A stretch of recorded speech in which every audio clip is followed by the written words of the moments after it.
Hey everybody, welcome back. Boy, it sure does feel good to be standing back here in the log yard without snow.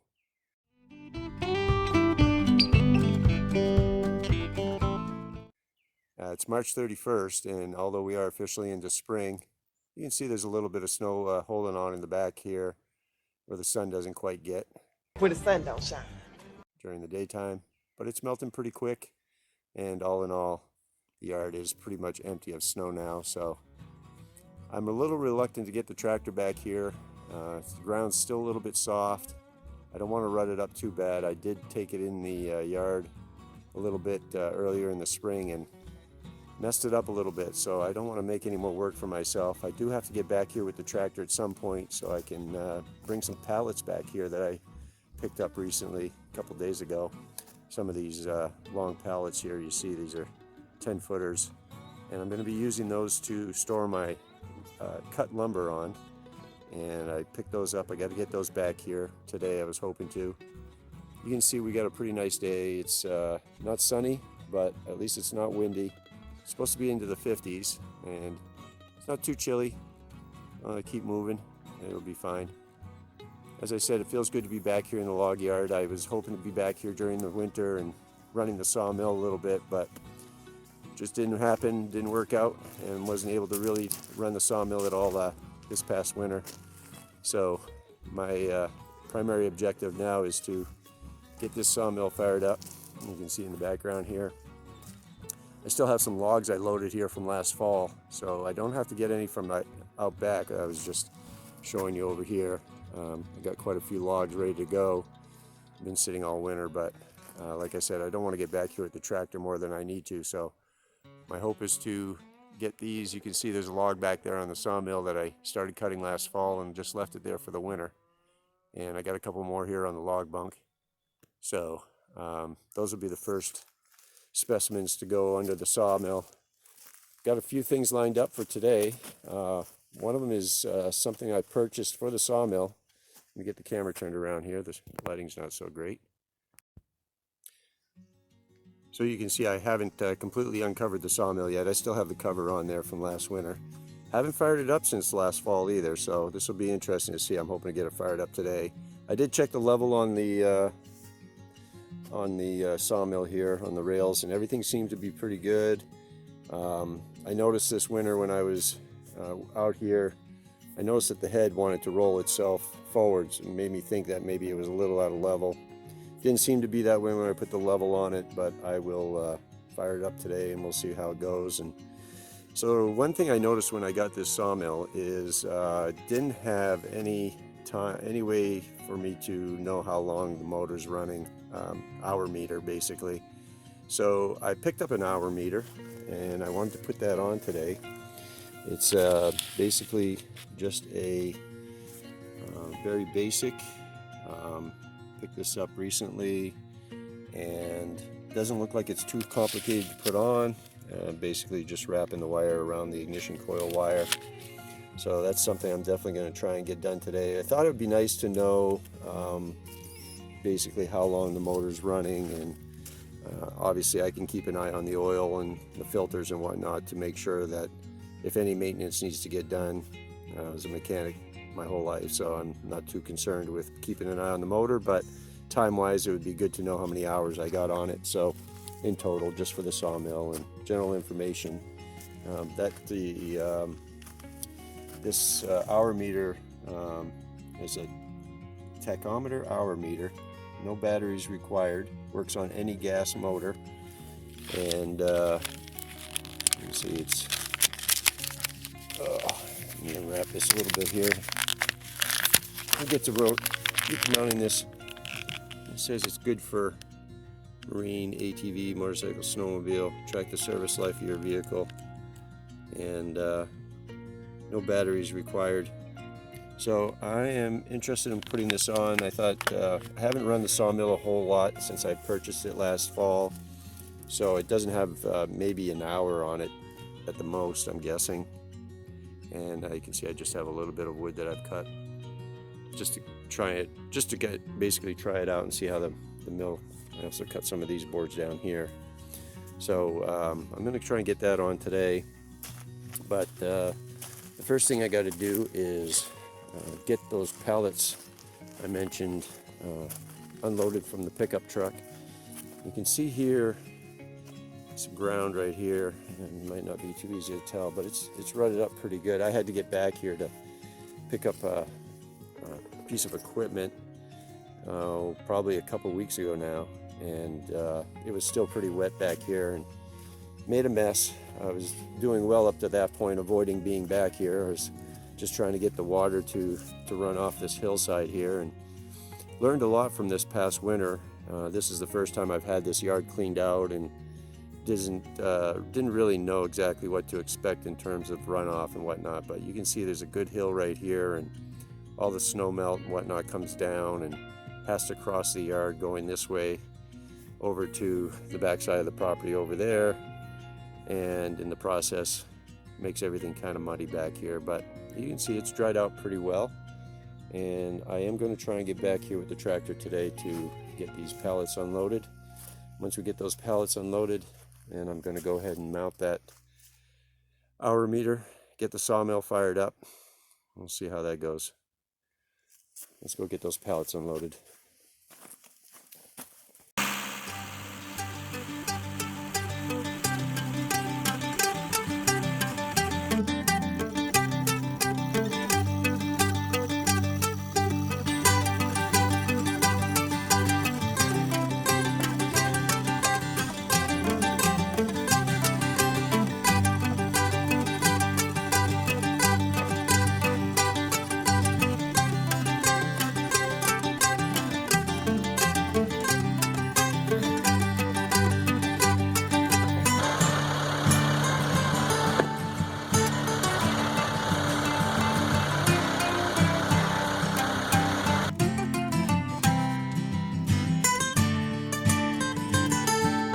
It didn't go too badly so far.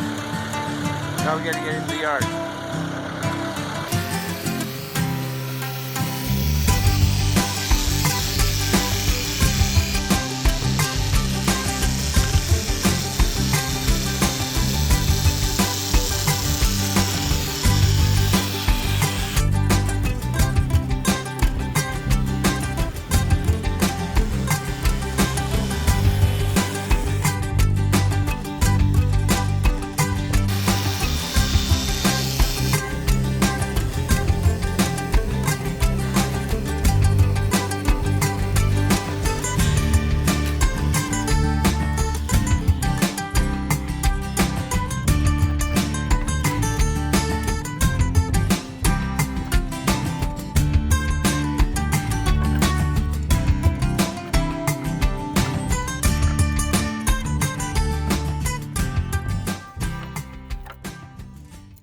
Well, that went pretty well.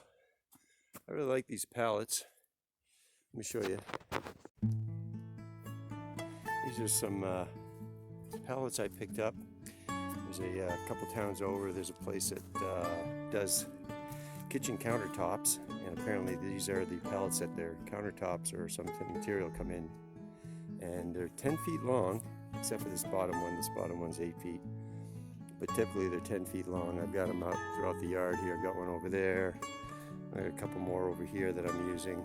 And I actually got a couple under the sawmill that I used. And I believe this is just solid, this is hardwood white oak, I believe. And it makes really nice, if you're familiar with pallets, the regular pallets, they work great for stockings, like those little ones over there. But for the length of wood I'm going to be cutting, I'm going to be using these to store, and I've actually even used these to make shelves with, and so there's a lot of things I can do with these. And for now they're going to be sitting right here until we get some wood cut. I'll start moving them around. Like I said, there's a little bit of snow in the yard. I'm really happy the tractor didn't really dig up the yard too much, so that tells me that it's drying out pretty good, and I'm pretty happy with that. So we will get those spread out and start getting some wood stacked on those as soon as we start cutting. And for right now, it just started to drizzle a little bit, but hopefully it'll hold off. I'd like to get this hour meter put on here. So let me get the camera set up, and we're going to get this sawmill unwrapped, and we're going to get that meter put on and hopefully get this thing fired up. I'd like to get some wood cut.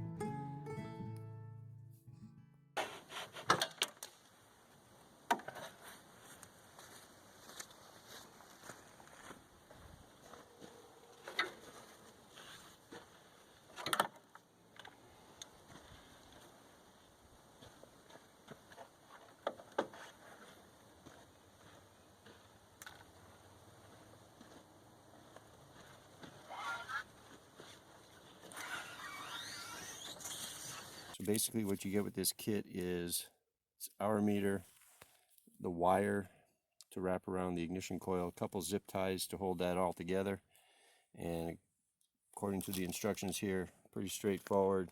You just got to wrap this wire around the ignition coil.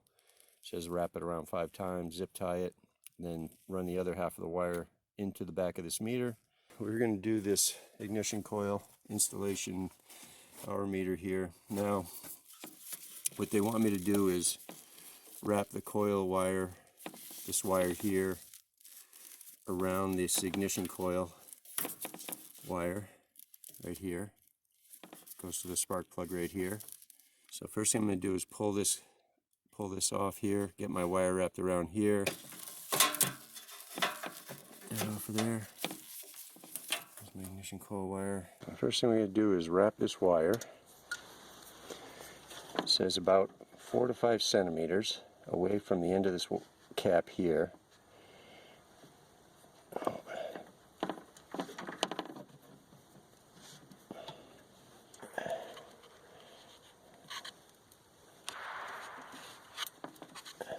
Sounds like one of my neighbors is shooting off his gun. Or a gun. There's 4. It says to wrap it around 5 times. So there's 5. The zip tie they gave you, they're pretty long, probably way too long for what I need to do here. I got a jet going over my head. Airplane! Airplane! On cloudy days they come in real low to land at the local airport here, and I generally like watching them, but when you're trying to do a video they don't help. Well, excuse me. So like I said, the ones they give you to put this on are pretty long, and I don't see where it's really that necessary. I'm going to put a shorter one here I had, and we'll use the long ones to mount the box itself somewhere on the machine.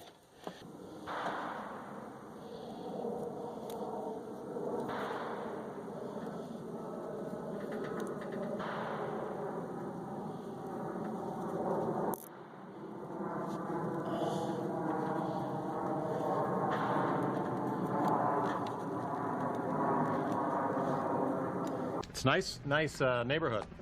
Yeah, I really like it.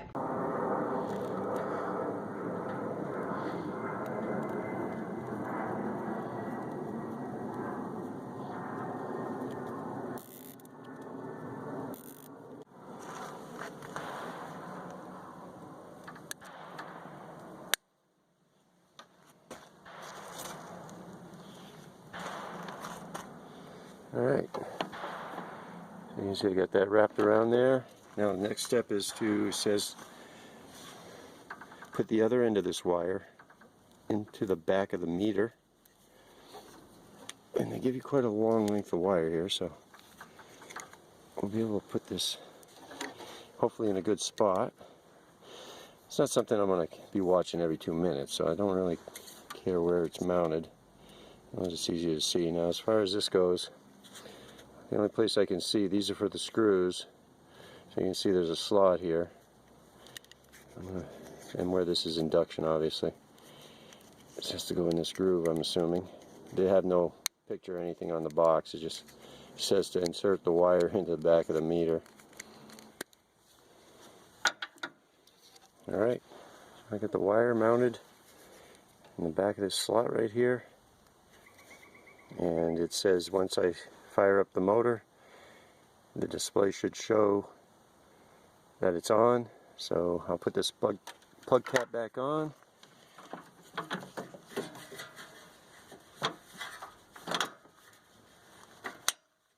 That's good there.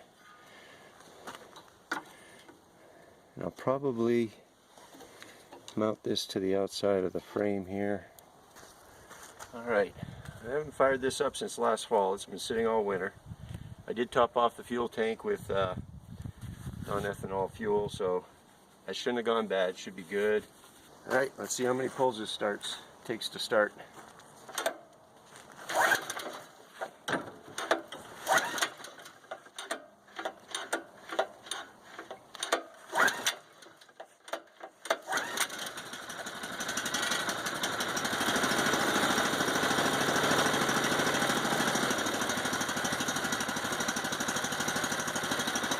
what was that, 3, maybe 4 poles, not too bad. Nice quiet Honda motor. Check out the meter. Alright. Sounds pretty good. Now, the instructions say that once the motor's started, the little icon should be blinking, which it is. So this reads in, as you can see, 1/10 of an hour. So every 6 minutes it should register 1/10 of an hour. So we'll have to run it for a little bit and then try it out. But I think I'll get that mounted somewhere over here on the side. That is working. It's not ideal. Put a zip tie on there for now. Probably get some double-sided sticky tape or Velcro or even a magnet or something to get it a little better position. But for now, it's on there, it's mounted, it's working, and I can keep track of how many hours I put on this sawmill.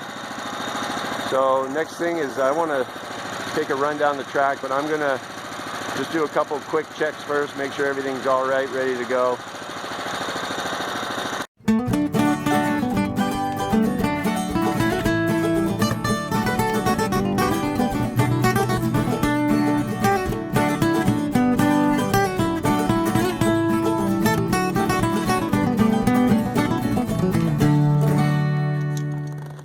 Just need to make a little adjustment to the safety switch here. The safety switch, I noticed when I was assembling this last year, the screws they give you for this, actually the heads of the screw go through the plastic, and it was never really that secure.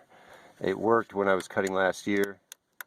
You can see how they're supposed to be off a little bit so that they run, and then if you take the cover off, it would shut the machine down.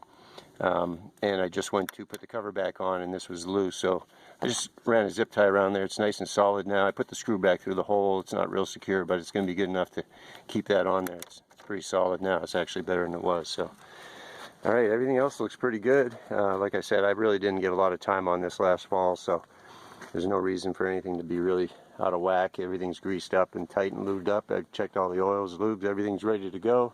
Got a full tank of water up top here, or windshield washer fluid, which I put in there for the winter. Everything seemed to be good for the winter, so I'm going to go ahead and fire this up. And we're going to make a couple passes on this pine log right here.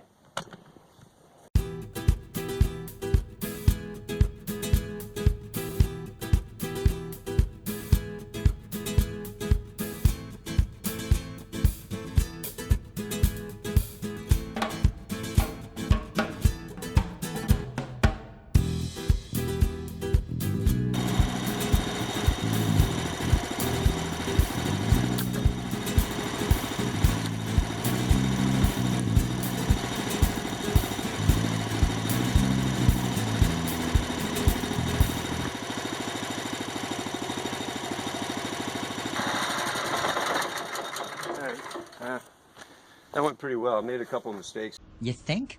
I didn't adjust my protection bar there at the bottom. I went to adjust it at the beginning and it was frozen up or locked up. So I'm going to look at that right now.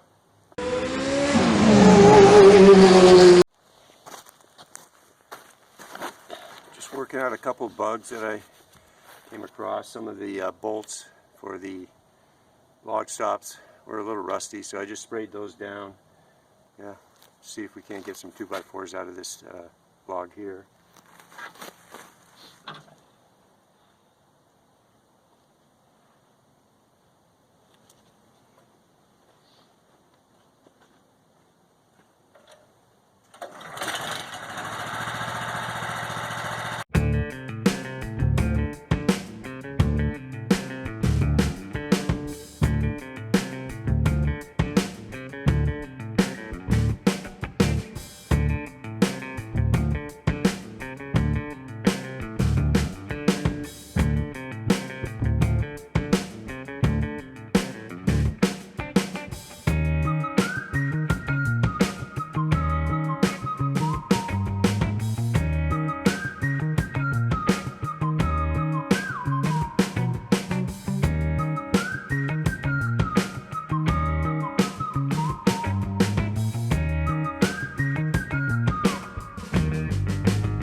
the hour meter's working.